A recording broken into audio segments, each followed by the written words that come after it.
Uncle একটা লাল কালারের গোলা দাও তো। হ্যাঁ হ্যাঁ। আহ, আরে আরে, পড়ে গেলে তো, তোমার গোলা তো পড়ে গেছে। হ্যাঁ আঙ্কেল, আমায় আরেকটা গোলা বানিয়ে দাও না। আবার কেন? আবার যদি চাই তো 5 টাকা দে। 5 টাকা তো নেই আমার কাছে। তাহলে যা, তোর মার কাছ থেকে নিয়ে আয়। আঙ্কেল দাও না আরেকটা গোলা, না হলে আমার মা আমাকে খুব মারবে।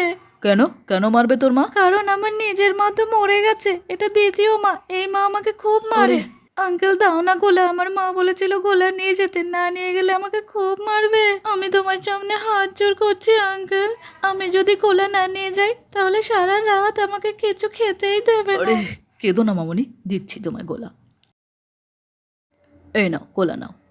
আর এই যে 50 টাকা দিচ্ছি, তোমার কিছু দরকার হলে আর কাঁদবে না, আমার কাছে চলে আসবে, আমি দিয়ে দেবো। আচ্ছা, তুমি খুব ভালো আঙ্কেল। তুমি কখনো গোলা খেয়ে থাকলে ইয়েস লেখো, না হলে নো লেখো।